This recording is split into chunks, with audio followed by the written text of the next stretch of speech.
Hey, what's up, everybody? Welcome to another episode of Someday Life Podcast. I'm your host, Justin Christensen. My guest today is simply a badass. She is hilarious as hell. She is a serial entrepreneur who is running multiple businesses. She's a devoted mom. She's a badass wife, and she is out to take over. If you don't know her already, I suggest you follow her on social media. And during this interview, we're going to talk about a lot of different things, from business to what's going on a little bit in the world to parenting, you name it, we're covering it. It's a super fun episode. I hope you enjoy it. If you're a first-time listener, please subscribe to our YouTube channel. Follow us on Instagram at ThatSomedayLife.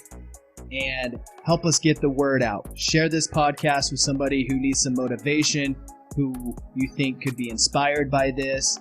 That's my goal here at the podcast, is to get people living their someday life and get them out there chasing their dreams before it's too late. Again, thank you for all the support you've been showing me. I really appreciate it. And here's the episode.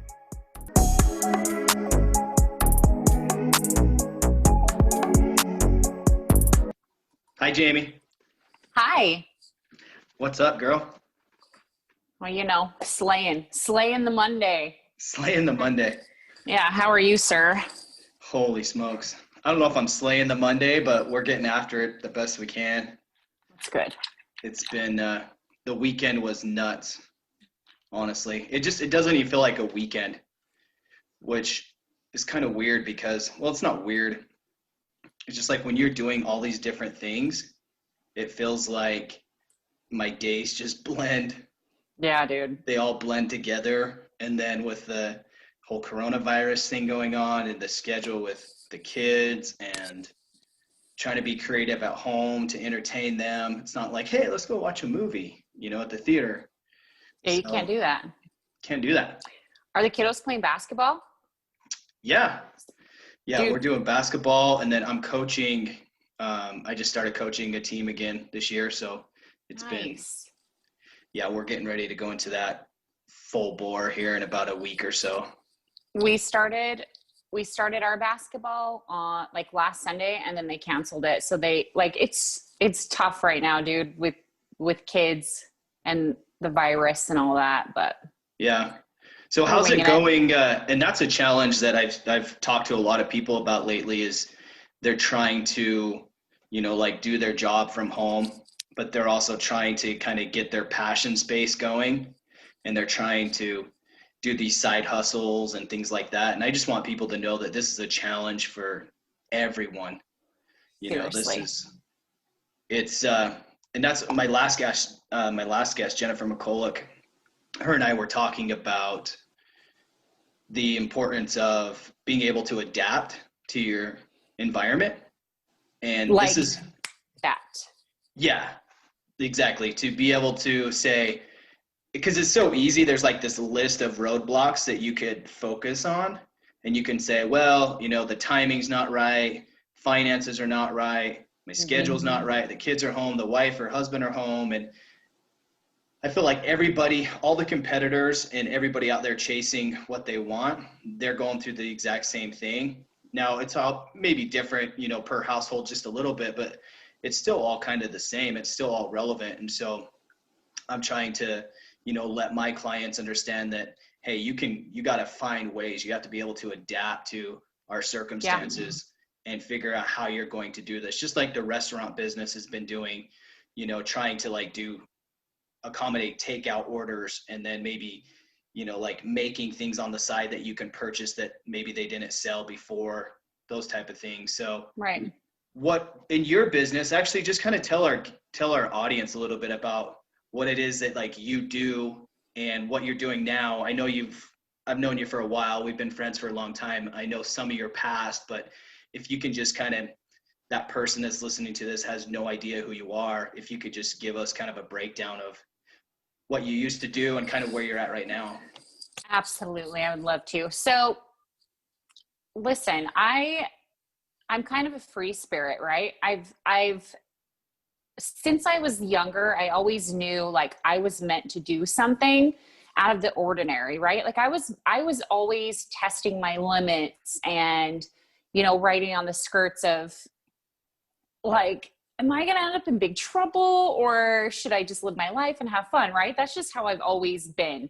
Mm-hmm. And the older I got, you kind of you get caught up, especially if you have a family and kids, you kind of get caught up on that mundane, boring life, right? Like you're either working for someone or you're just dealing with kids all the time. Or like you said, your weekends just blast through and you're like, what am I doing? Like, I personally do not want to live life like that. So I've always just tried new things, either like not even knowing if I was going to succeed or not. I just was like, dude, let's just go for it.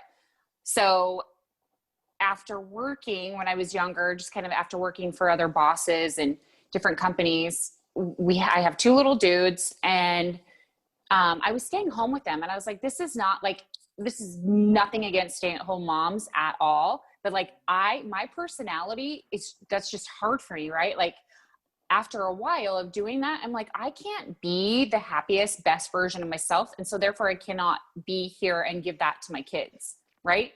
It's just, I want like good energy and all that stuff. So I opened up a refinishing furniture in Idle Falls, ran that for a couple years. And then I just got worn out. I was like, it's a lot of work, taking more time away from my kids. So I stopped doing that. Did that feel like a void though? Because you were talking about being a stay-at-home mom. And then after a while, did you kind of lose your sense of who you were? Oh, 100%. Because I was just doing the things. Like I thought I was doing the things that I wanted to do. I thought I was doing the things that like, set me apart from everybody. But really I was doing the same thing every day and just completely miserable, but not really like realizing it or accepting it and being like, okay, Jane, like seriously, this is not what you really, really want to do. This is fun. This is a great hobby. This brings in money. This keeps you busy, which is good. Cause like, I've got to keep going and going. My personality is like full bore, full speed ahead, but that's not always a good thing, right? Cause you just get burnt out and then you're all over the place. So, it filled a void for a short time, but it didn't make me happy. Like it wasn't like setting my soul on fire. Like I needed something like, I couldn't explain it. I still can't explain it. Right. I just needed something more. Mm-hmm. And you're referring to the furniture business and stuff, right? Yeah. Yeah. Just like everything. Like is that a hard thing to start? I mean, I've seen a lot of those type of businesses where people are refurbishing furniture. It seems like there's kind of this trend where it's super popular. Is that something hard to start, or what advice would you give on that type of business? That it's not really super difficult. I do research, find a good location. I started it pretty smart. I brought in vendors that would rent a space, and then that would typically fill the rent for the building or location or whatever, right? Mm-hmm. And then I charged them small fees. They paid the rent, and I just had a very nice, easy income. The hardest part about that was just maintaining the storefront, making all your vendors happy. Because I think at one point I had like 30 vendors in there at one point, right? Wow. Because I'm just like, I want more. My advice would be keep it simple, do research, and just keep up with the trends, especially like with furniture and refinishing. There's always something new and hip and hot, fashion or whatever that comes in. So just keep it simple. I like that. Yeah. I was going to say, you did that business and you were in there for a couple years. It was to you. So it was successful in maybe a lot of people's eyes, and probably to you, even it was a successful endeavor, but it just wasn't filling, like felt like you were still searching. It's just like, this just isn't filling that void. It just isn't 100% what I want to be doing. 1,000%. Yeah. Like it was actually putting me backwards. It was actually putting me back in a space where I needed to dig myself out of, as far as like just happiness, right? Wanting more out of life, whatever. So I thought I was doing what I wanted to do, but whatever. So we moved, and I just took like a timeout, like, you know, new house, new town, kids got situated. And then again, I was like, I'm bored. Like, I can only clean my house so many freaking times. There's only so many lunch dates. Like, all my friends are working. What in the hell am I going to do? Right. So, I actually started, I don't even know what triggered this, but so I'm 38 years old. I have somewhat of a background with just some bullshit. Can I swear on here? Yeah, for sure. Okay. I just went through some tough stuff, right, when I was younger. And for whatever reason, it started creeping up on me. And I don't know if it was because I had free time. I don't know if it was because I just slowed down mentally, physically, and I was just absorbing everything.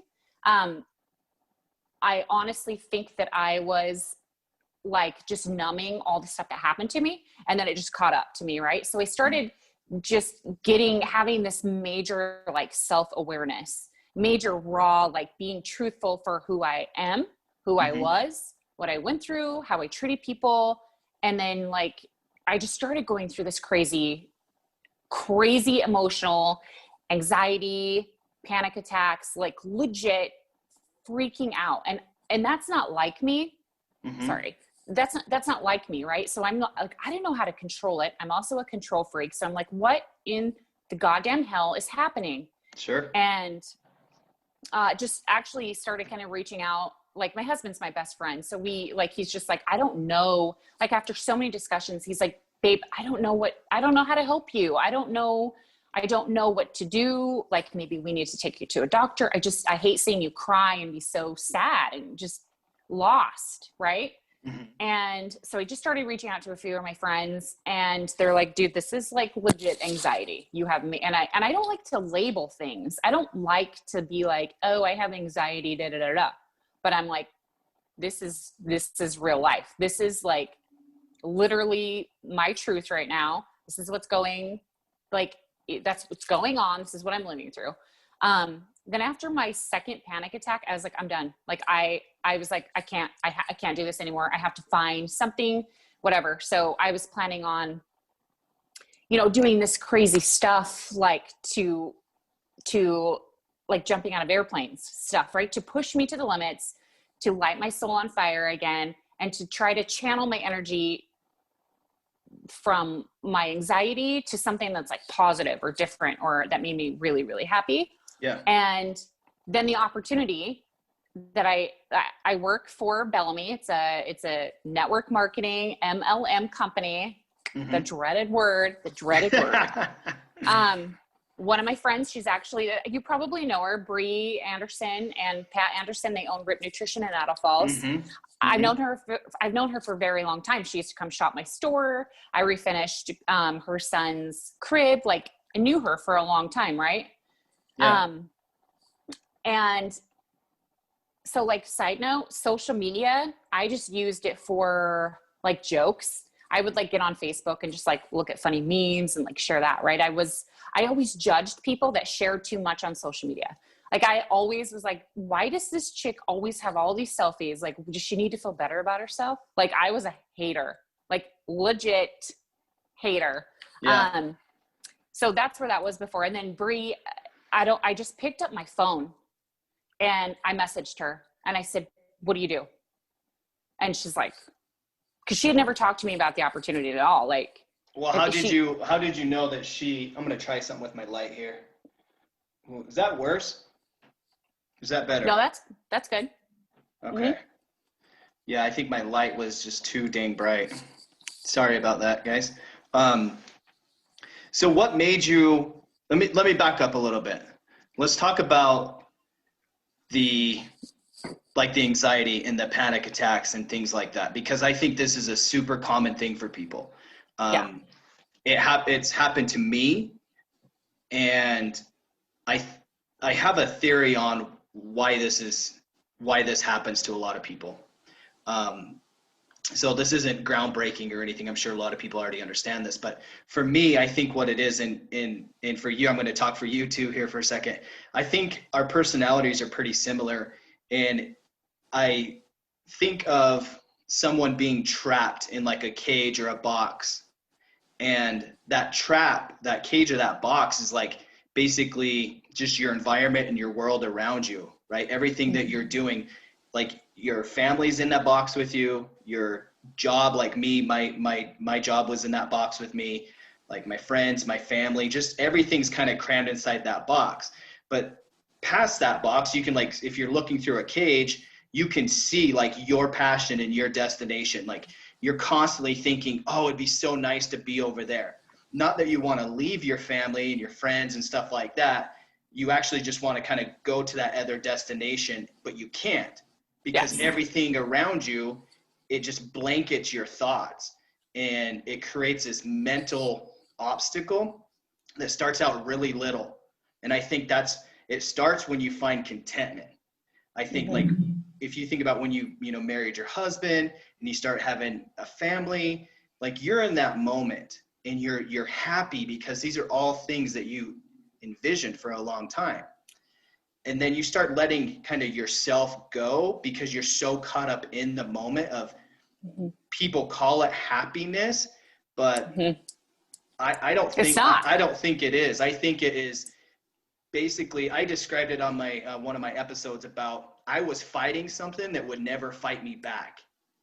So I was like beating the shit out of this stuff, the traditional, I'm building a family, taking care of my wife, taking care of my kids, killing it at my job. Like I was just conquering this thing. But what was happening to me is that I wasn't being challenged. Yeah, no, exactly. And it created this contentment. So I was like, think about how I see this all the time with men. We put on 20, 30 pounds instantly when we get married. That first year or two, boom. I see it with women. They put on 20, 30 pounds, right? And everybody's just like, oh yeah, we're so happy. Okay, yes, you are. But I think what's happening is that you're setting a trap for yourself, because eventually somebody's saying, oh, I gained 5, 10 pounds, not a big deal. Well, here's the thing. To me, it is a big deal, because you just mentioned to me that you're justifying it out loud. Yeah, I gained 5, 10, 15 pounds, but I'm okay. That is when you slowly start losing yourself, because before you got married, you were still doing, most people were still doing those things actively every day, whether it's fitness, health, whatever, mental awareness, whatever. But once you get happy, you get this little cocoon of safety net. And that's where we trap ourselves, is the second that happens, because it's psychological. That's what you've always wanted. But if you can't subconsciously remember you as an individual also, and this is motherhood, fatherhood, whatever the case, you instantly start losing yourself. Yep. And I think that's where the panic attacks come. That's where the anxiety comes from, because you have this part of yourself that's not being fulfilled, like you're talking about. You're not lighting a spark anywhere. And so what happens, I think, is that it takes you to a place where you no longer are able to handle adversity very well. You're not able to handle challenges very well, because you haven't been getting challenged. Right. You haven't had any adversity. You've taken the path of least resistance, and that path will lead you to destruction. You essentially will self-destruct your whole brain because you're not doing what you want to be doing. You think you are, but you're not. Yeah, 100%. So, my husband's he's very opposite. He doesn't need like that. He's content. Like he is content as could be. I'm like, we're complete opposites that way, which is good, because he just chills me out, because I'm like, let's just be creative. Let's just do this. Let's start this freaking business over here. Let's do this. And he's like, dude, I'm like, let's move to Costa Rica, And he's like, no, bro. And I'm like, well, you only have one life. But he's good, dude. He's set. And for like personalities like yours and I, there's no way. There is no way I could live that way. Yeah. And for me, it's not my someday, and like the thing that I'm doing right now is this right here, is this podcast, and building this brand, this consulting brand, and helping people, doing one-on-one coaching with them and helping people break down all these barriers and bullshit that trap millions of us. And when you see those people, this is really what did it for me, is that I realized how fast my time was going. And I realized, holy shit, I've been living in this self-inflicted world of, I'm putting all this anxiety and depression on myself because I'm not actually doing what I want to be doing. What I do for a living is for somebody else, and I'm damn good at it, but it doesn't fulfill me in the sense of I'm not doing it for myself. Right. And so it actually, one thing that really sparked it too was I had a relative pass away recently, a few months ago, and I just realized how short time is. And I'm not going to be that statistic anymore that, I'll just do it later. Like, I will tell you right now, if you're listening to this podcast, the timing is never going to be perfect. That's your just finances, an excuse. Yes, the finances are not going to be perfect. The support from your significant other is not always going to be perfect. You just have to push through all that shit, because that's all it is. Those are things that everyone deals with to get to a certain point. And if you're not willing to do that, then you're never going to reach your desired self. Yep. So keep going with your story. I didn't mean to interrupt you, but I wanted to hit on that anxiety and why that stuff creeps up on us. And then all of a sudden we wonder, like, what the hell is going on? Then you go to the doctor, and the doctor puts you on medicine. And I'm not a doctor. I think medicine can be very helpful for a lot of people. I've been prescribed medicine every time I go to the doctor about these type of issues, and I never go pick it up from the pharmacy. Yeah. Like, I've never taken any of the medicine because honestly, it scares the shit out of me. Yeah, I don't want to be taking something that I become so dependent on, and it's not really me. And so I've just found other ways to deal with the anxiety, through exercise, through challenging myself to do something that I don't want to do. Like, if I do that, then I feel this euphoria. I feel like, holy shit, I just knocked that out of the park, when that was a huge weakness of mine. Yeah. Going to see a counselor. I'm a huge advocate of that. I didn't know anything about that before. I've been recommended to go to, different counseling and stuff. And I've been doing that for about 2-3 months now. And it's been a huge, huge life change for me, because it allows me to talk to this neutral third party. Yeah. And they give you some really valuable insight. So I've went that way. I kind of went the whole natural, try to fix my own problem. And I think that's part of me being somewhat of a control freak. But I just felt like if I can't get myself up out of this, then that's a big issue for me. Yeah. Yeah. Yeah. I'm going to touch on that, and then I'll get back to my story. But so I dealt with some abusive things in my past that I never dealt with. I should have. Whoever's listening, whatever kind of thing you go through, even if it's not super life-changing, dude, seek therapy, talk to people about it, because I basically was just forcing all those just emotions and feelings and aftermath down, because I was like, oh, it's good. I'm done with it. I'm stronger than this. I got the shit. But really, I was just numbing myself through emotionally. I was kind of telling myself lies, and I wasn't the best version of myself because I wasn't honest with myself. And because I didn't deal with that, that's where that led up to me just having this crazy amount of anxiety and all this crazy stuff, right? Literally deal with it, talk about it, seek therapy, do the damn things. But so I reached out to Bree, and I was just I'd seen her. I think I saw her on social media or something. I don't even literally remember. And she's like, what? Right? Because she, that's not my jam. It's not my thing, whatever. And so anyway, she started just kind of sharing about Bellamy and the company. And I had never, first of all, I'm a tomboy. I love, dude, I drink beer. I love all of the sports. I'm just that girl. But I also like fashion, hair, makeup, all that kind of stuff too. Right. So, she was just talking to me about like network marketing and social selling. And I'm like, okay.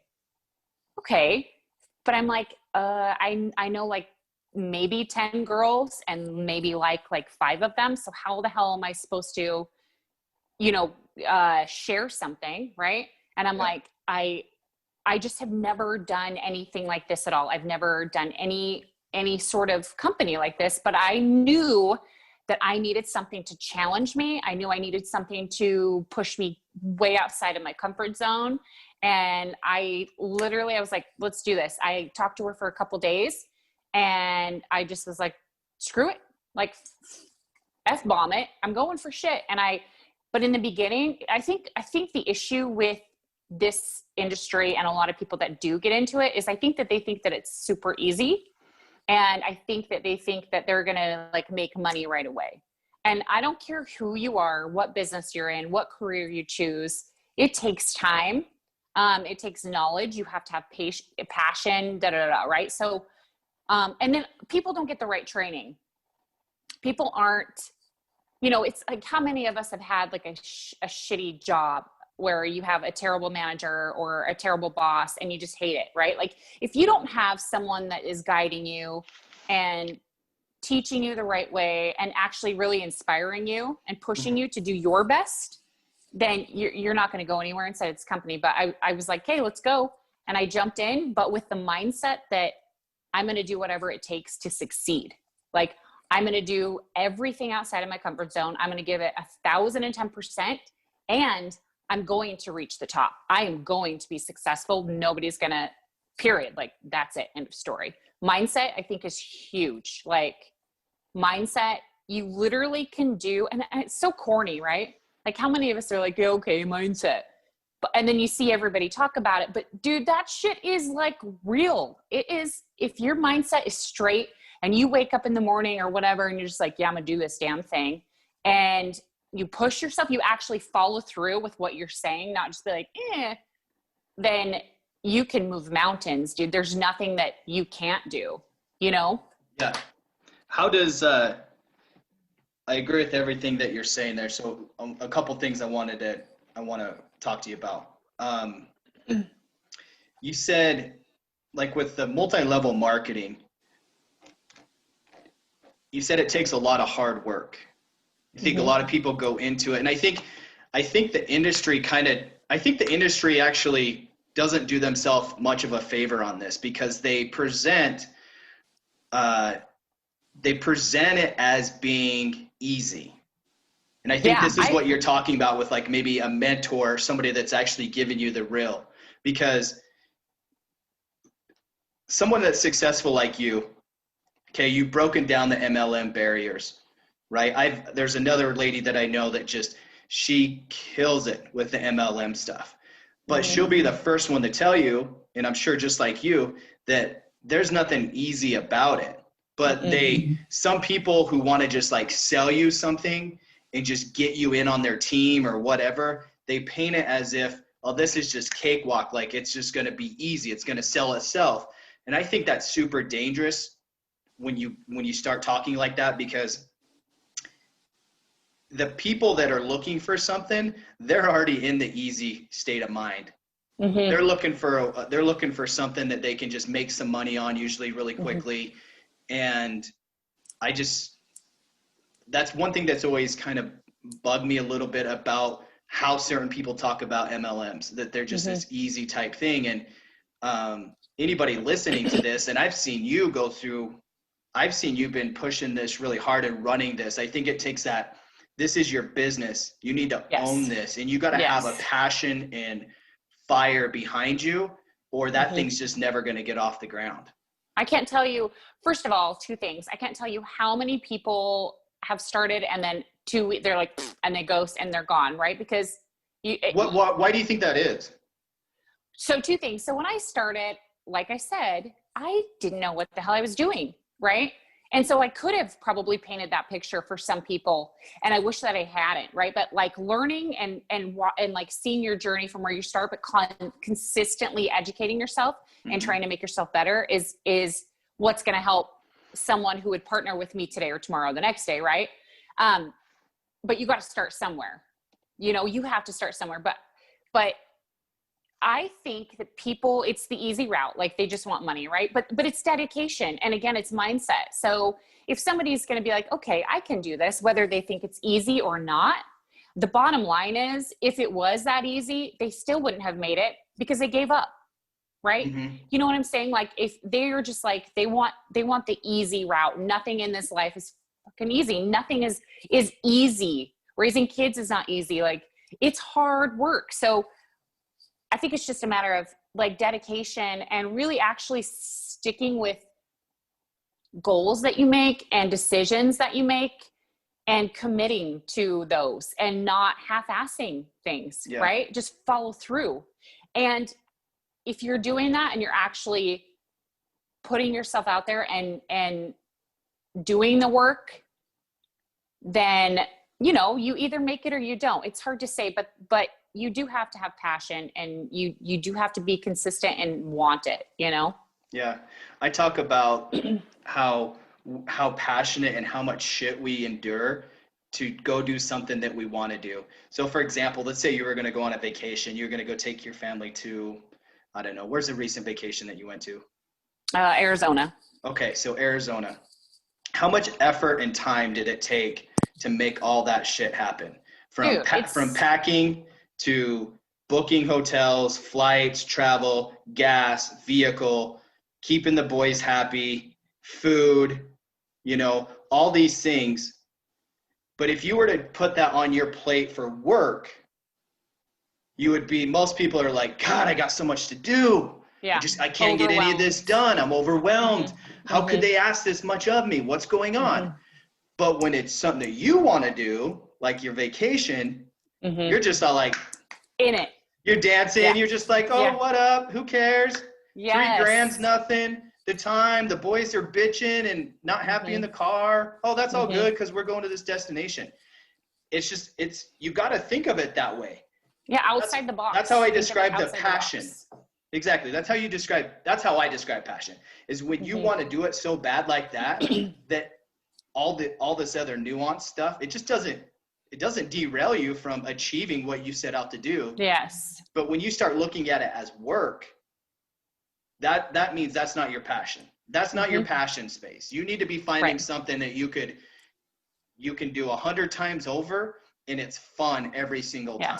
Yes. You know what? And that's actually, the other day I used the word career and I was like, yeah, I'm choosing this as my career. Hell yes. This is my job. Let's just quote job, but it's not, it's my career. It's my happiness. It is. I think it's your calling more than your career. Dude, it's like, you know, but at first I was just like, you don't see things at first. You can really mold yourself into, with consistent daily, like work on yourself, you can really mold yourself into a millionaire if you wanted to be. Literally anyone could do and take any opportunity and do that. Seriously, anyone could. It's just a matter of thinking outside of that box, treating it as, like you said, like a vacation, treating it as pure passion, and that you're actually, I think one of my biggest things that I keep forgetting is I'm helping people, right? So whether it's through the products or the opportunity, and again, it sounds really corny. It's a cheese stick, and I'm not like that, so I've always had a hard time like talking about it, but that's the truth. Like, this could change someone's life. It changed mine, and I'm not talking about like money or material shit. It literally has helped me as a woman blossom and grow and like just, you know, just be happier. And my soul is, you know, do you know what I'm saying? Like, it can 100%. Help so many people in so many different ways. 100%. That's how you know that's how you know you found that spot where you need to be in. Because a lot of times, well, I wanted to share this with you. I heard, do you know who Steve Harvey is? The guy that he does like the game show, he's a comedian. Oh, he's hilarious. Yeah, he's a funny dude. But he said this thing, it made me, I wrote it down and I keep it with me. It says, your career is what you're paid for, your calling is what you're made for. Word. And for I like me, that hit so hard for me because I struggled with, like, in the jobs that I've had in my insurance agency, and my career has always been very sales and customer service driven. And I had a hard time learning how to, like, judge myself. And what I mean by that is I would judge myself based on my results. And that would, because that's how the company portrays you, right? When you work for somebody else, your results or how good you are has nothing to do with how you are as a person. It's all sales driven. It's all result driven. And that really pissed me off because I felt like there's so many good salespeople and consultants, and they're not looked at in the same light simply because they just don't have the productivity numbers that somebody else has. You know what's, sorry to interrupt. You know what's sad about that though, is that, like, results or no results, like, us as humans are wired to automatically compare ourselves to someone else based on like results and what's good and what isn't. So, like, it's just our nature, right? That's right. And so I had to start realizing like my job and like what I was doing, that's not who I am. It's just what I do for a living. Right. It's not who I am as a person. And when I started realizing that and owning that, my life became a lot better, especially in the job that I have. And so I want to let people need to understand that are listening and watching this, is that what you're doing, you might be doing something for a living right now that's just not fulfilling, but don't judge yourself so hard. You need to be, are you doing good things for people? Are you a good person? You know, look at those type of things, your relationships outside of work, with your friends, with your spouse and your mom and dad, and, you know, things like this, and judge yourself on those type of things, on your character, not the reputation that you have in your company that you're with, because that shit will take you down. Because it's like I don't know, it's just like it's like a drug. It's like a cocaine, you know, it's like super high, super low. And when you're going through peaks and valleys like that in your life, that will, and most of that, I mean, you spend a lot of time at your job. A lot of people are stuck in their offices and things like that. And that's a majority of what they do for a living. And so I think it starts there. It starts with getting your mind right with that and realizing, like, detaching yourself from what you do. This isn't me as a person. This is just what I do for a living. It's not who I am. And then that will encourage you to start searching for those things that you really want to do in life. Yeah. And a lot of times, like you're saying with the fail rate with the MLMs, like people coming in thinking it's going to be all easy. I would tell people this, that if you want to make, it's all a matter of perspective what a lot of money is to you. But let's just use kind of the standard, the 6-figure number. People think that when you make 6 figures, that everything is just slip and slides and cotton candy. You know what I mean? And that's so far from the truth. Yeah. But one thing you need to understand is if you want to get into any type of endeavor and make a lot of money, that money, the higher that number goes, so does the sacrifices and the price that you're willing to pay.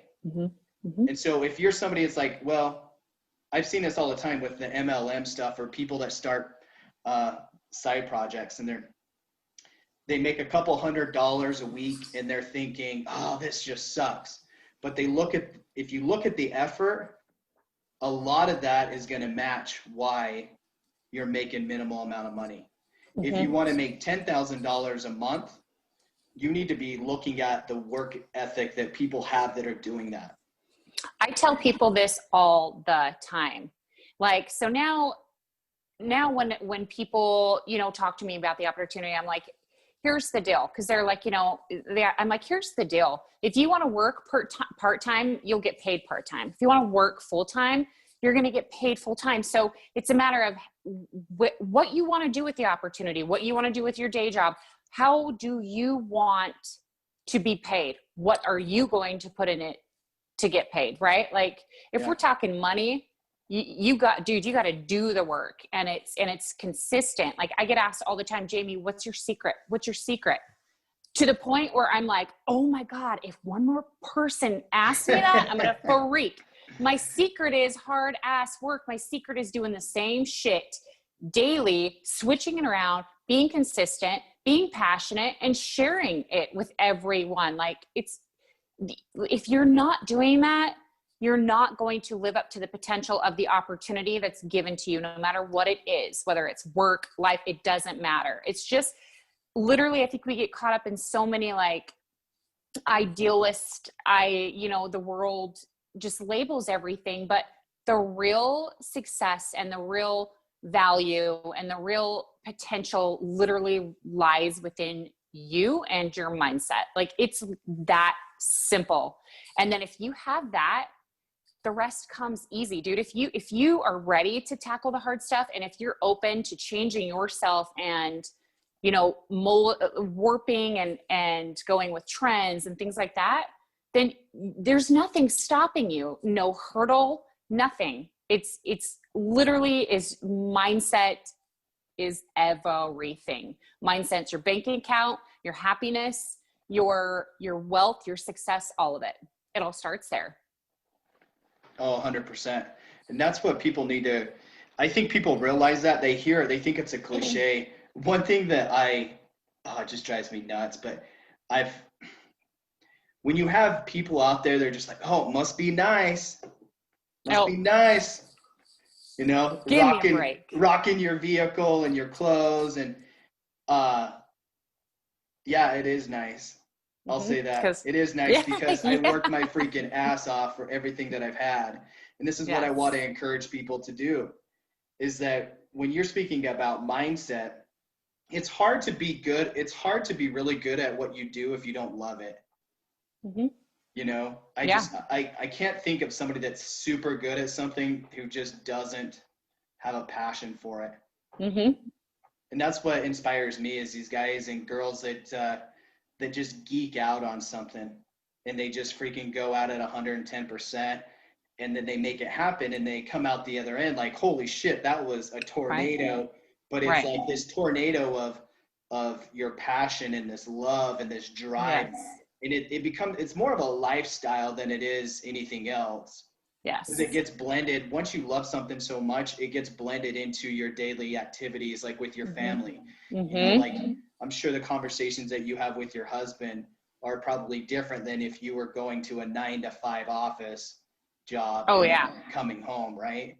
Yeah. So I think your energy changes when you find your passion. Your energy shifts, and then I've noticed everything around me in my life is like vibing higher. My friendships, my relationships, just my daily activities, dude, are just at a higher level because I have pushed myself, and I'm happier, and I'm just vibing higher, and it feels good, and it's worth it. So it's like, if people are, I just don't know if it's the right decision, dude, just go for it. The worst thing you can do is fail. That's fine. Okay.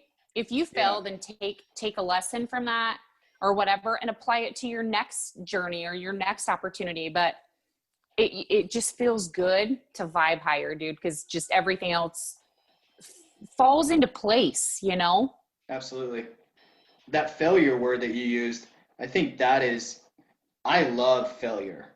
Mm-hmm. I've learned to love failure because I've failed my way to success. Mm-hmm.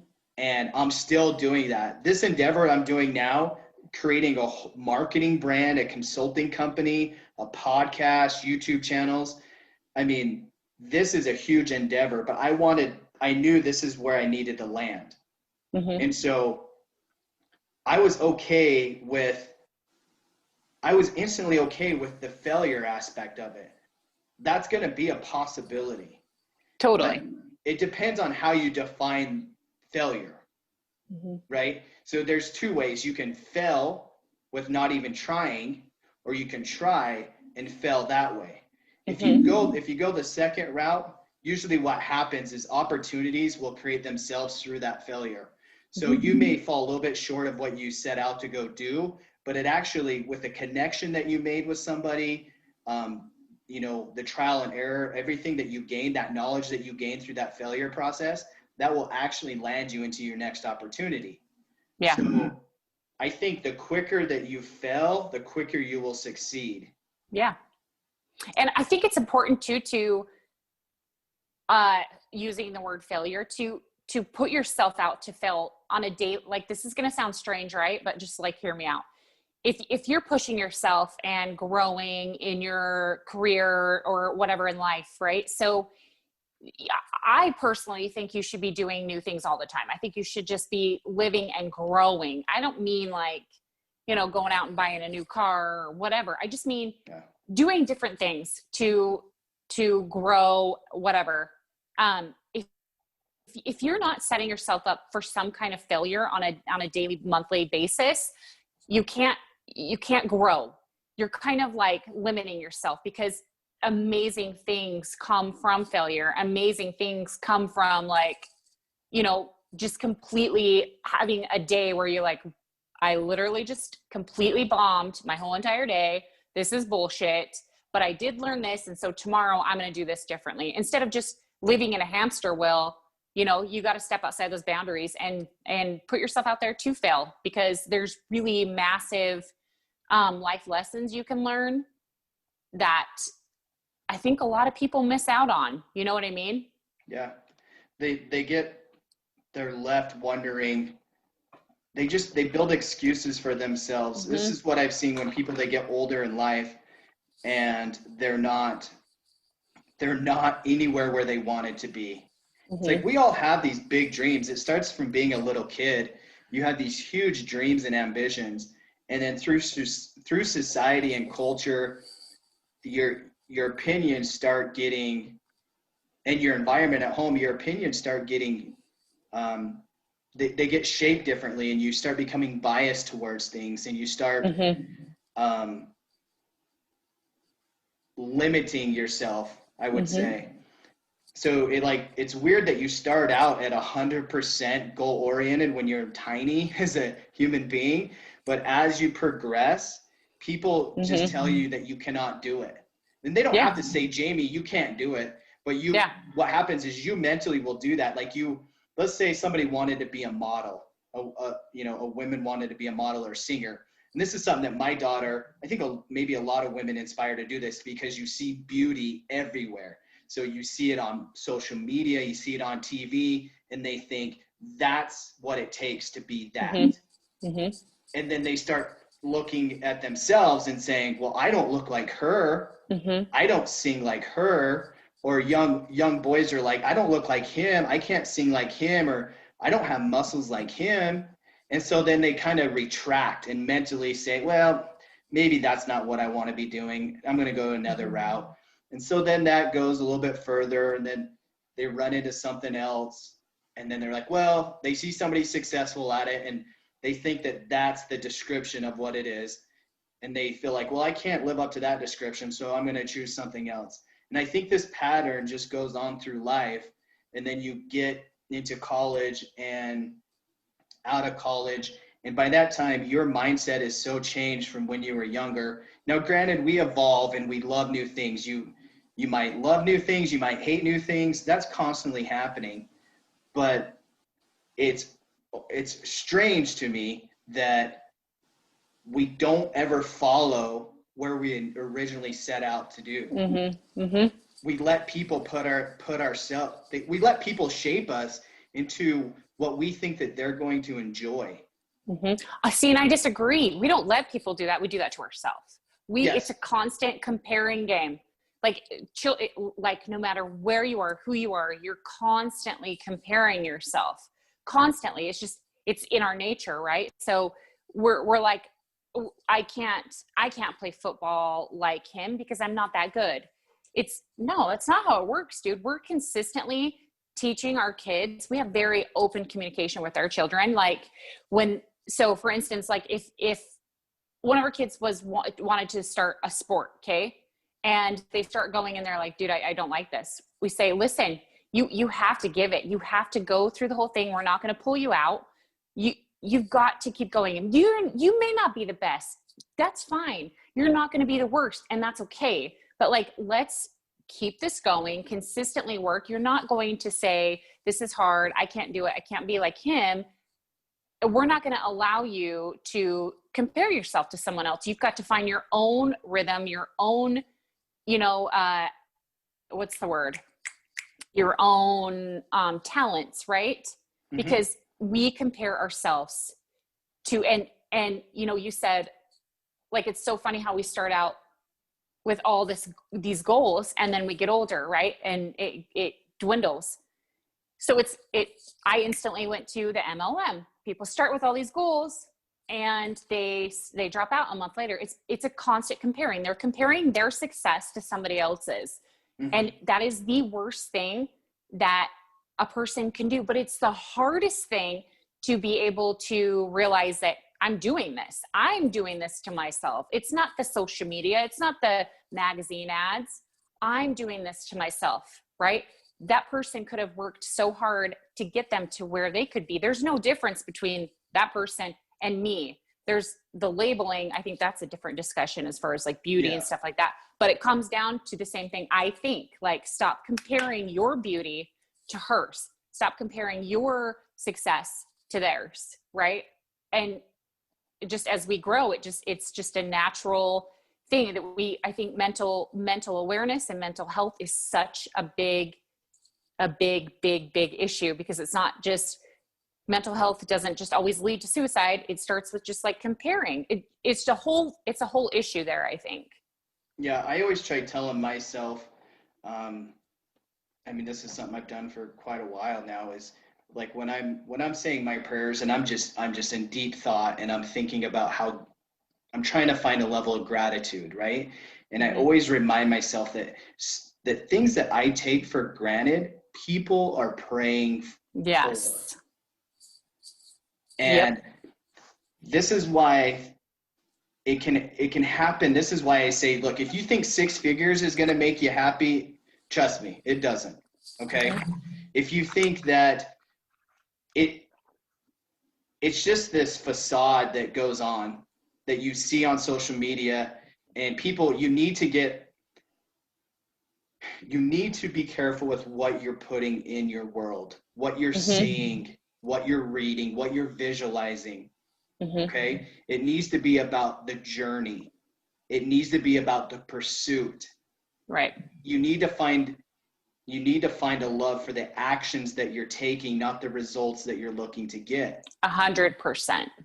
And I think people have that backwards. They put results first, and they think, okay, here's the result. This must be nice. Must be nice, having all these material things. But it's funny. Think about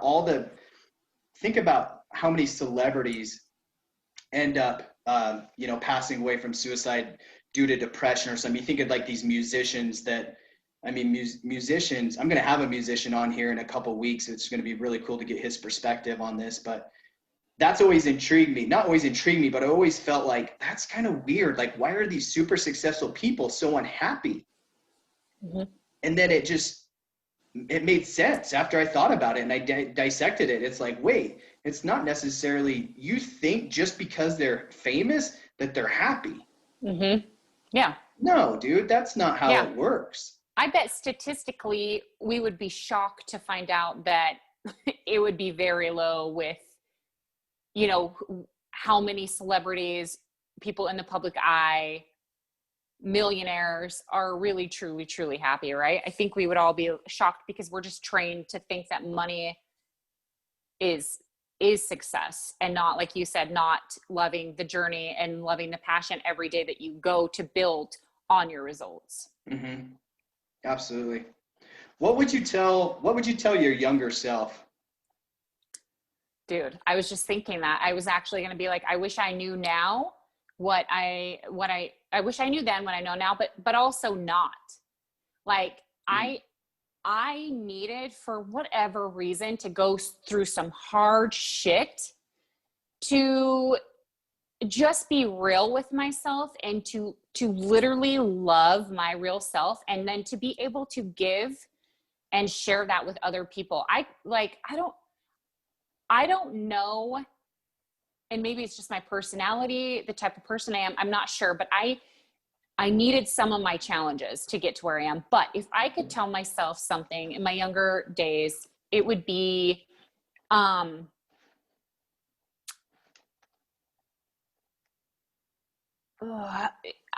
be transparent, but also be truthful with yourself. I think for me personally, that, because I wasn't the best to some people, you know, and I painted this persona that it was their issue and not mine. I wasn't accepting that I was screwing up. I wasn't accepting that I fucked up and I needed to make it okay. I was putting that on somebody else. So at a young age, it's important for us to teach our kids, like, you have to own your screw ups. You're going to have situations where you're not going to be proud of. You're not going to be the nicest human. Own that, because that is so important. I love that. I love how you said, what did you say? I needed challenges to, did you say I needed challenges to be happy with yourself? Yeah. Something like And that. I needed the challenges to, okay. So I always tell my husband this, I don't love, like, this is going to sound so strange and we can talk about this later, but I don't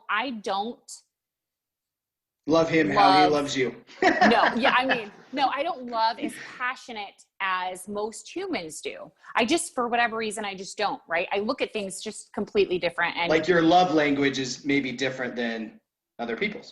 No, like, it's not, I can't explain it. Anyways. Okay.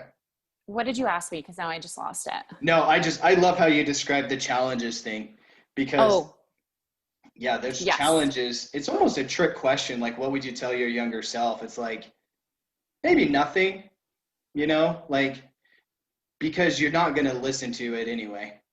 Because all this advice and stuff, this isn't new shit. No, it's not. My parents have been telling me that forever, but you know what?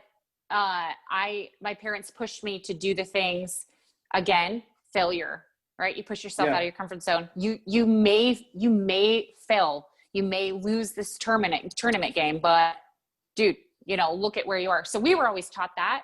So I think that daily failure, to just know that sometimes it's going to happen, but you have to find something in it to learn from and grow from. And that shapes character, like, immensely. That shapes people into people kind of like you and I, right? Like, just that can look at the world and look at situations completely different and not so narrow-minded.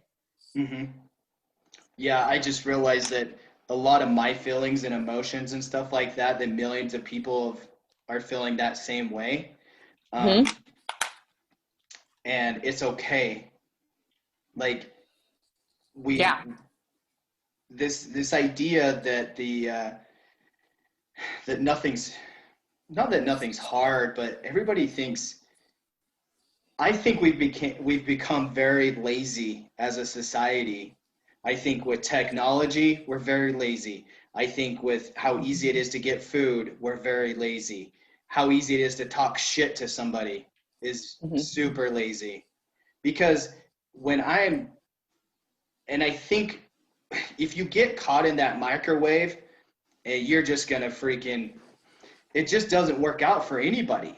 And I can see it taking the society a whole different direction.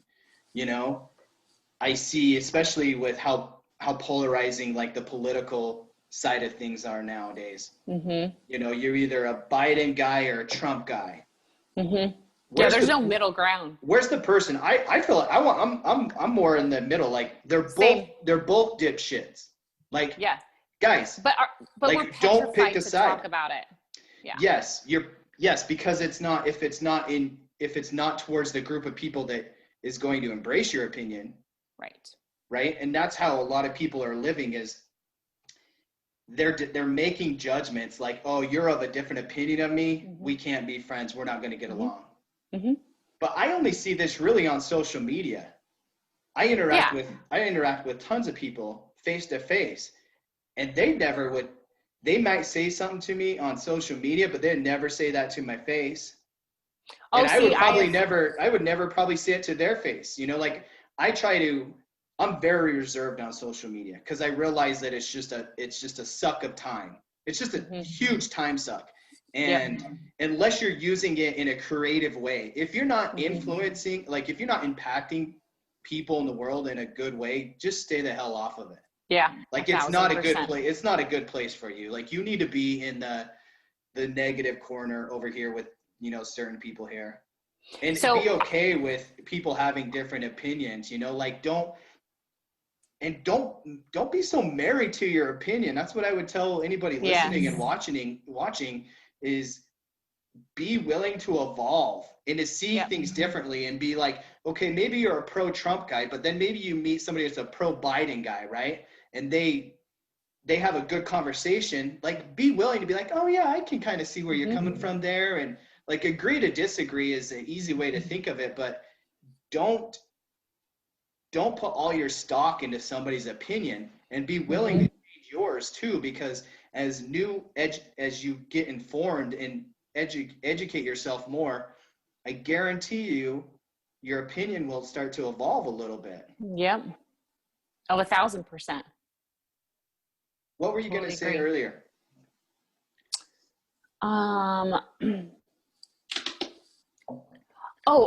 So you touched on just people being lazy as a whole. So like, I don't think people want to be lazy. I don't think anybody wants to be lazy. Yeah, I think people want to be lazy, dude. Yeah, 100%. 1,000%. I think they put themselves in quicksand and they haven't attempted to get out. Dude, an excuse. Come on, just another excuse. People put themselves in these things. I don't think anybody at the end of the day wants to be. I think this is why I believe this is because this is why depression and anxiety are things. Now I'm not talking about like, you know, domestic violence and like physical things, like traumatic things. Yet you could argue that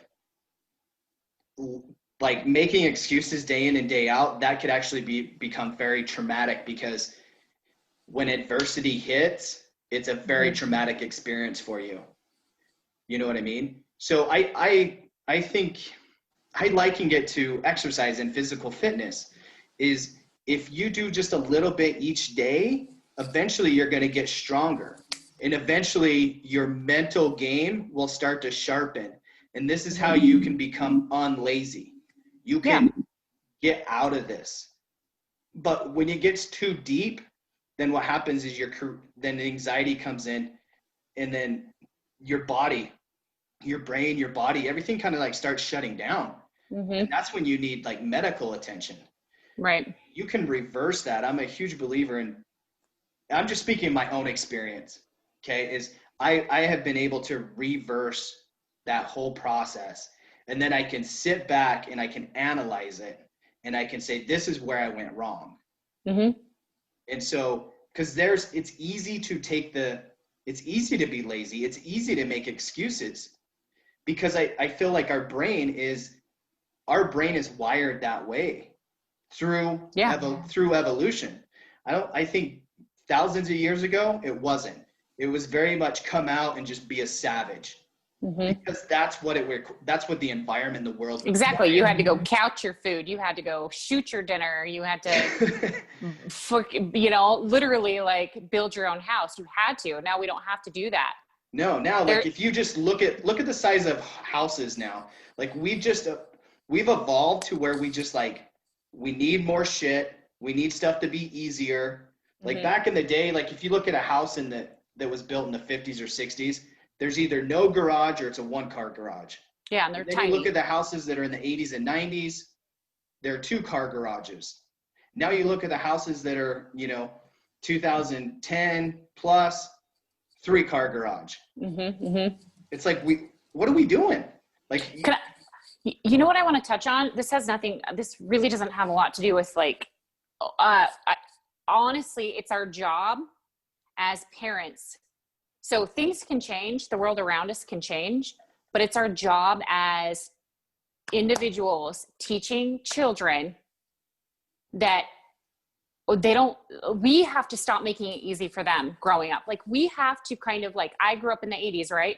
So I look back at how I was raised and I implement that all the time to our kids. Like they work for everything. So talking about lazy, right? So when we go grocery shopping and people don't put their carts back, my kids take their carts and put them back. Like it's breaking that cycle. So us as individuals that are raising young kids, teenagers, whatever, dude, it's so important to change that, because if more people implemented that in their families, it would be, you would see a huge curve, I think, in society, right?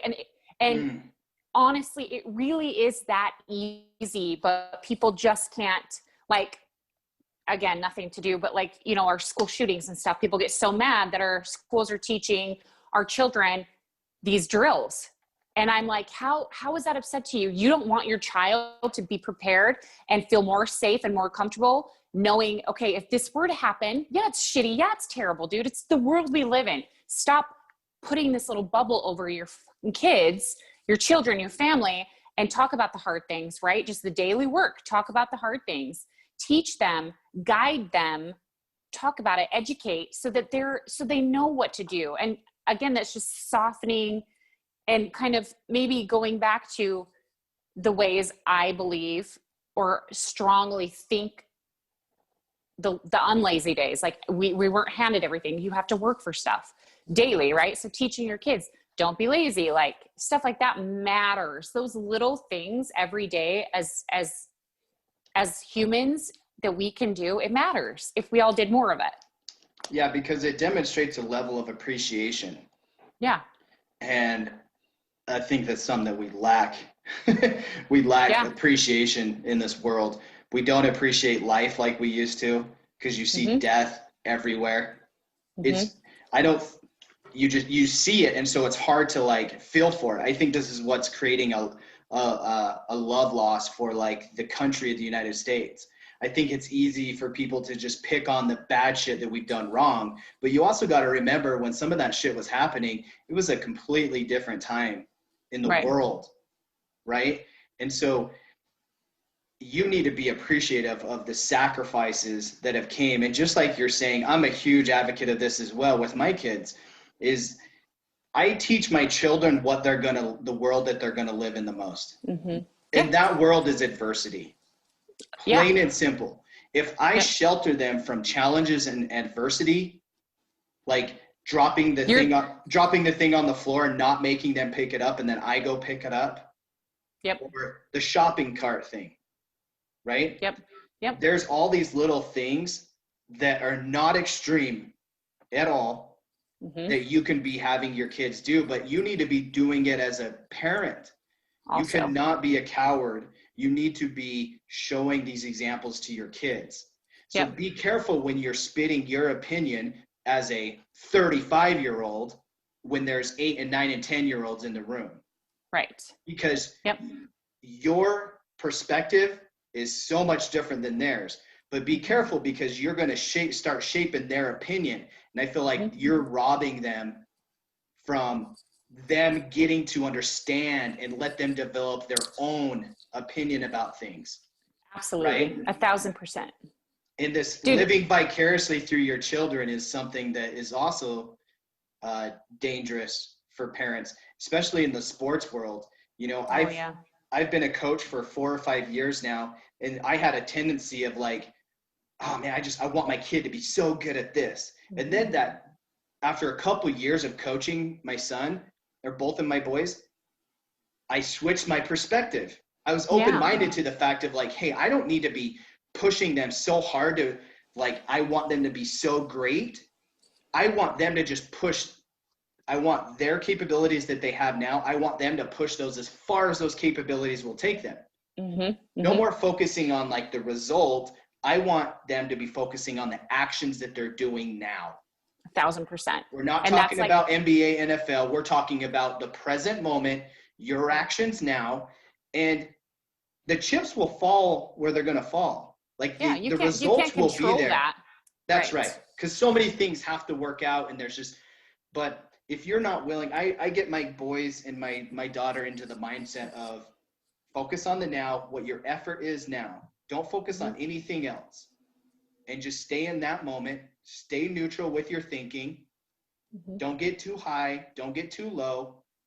Just try to stay in that middle ground. Yeah.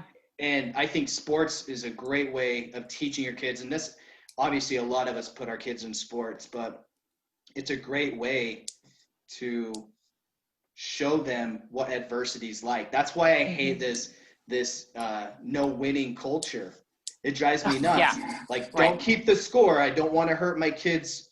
Like my kids, when they lose, they know when they lost. Yeah. Like, they're keeping this internal score, and it's probably because of how competitive I am. But it's like, well, what's the point of doing all the work? Exactly. If you don't get to see the result, if you don't get to see what you're harvesting, how the hell do you expect to learn from that?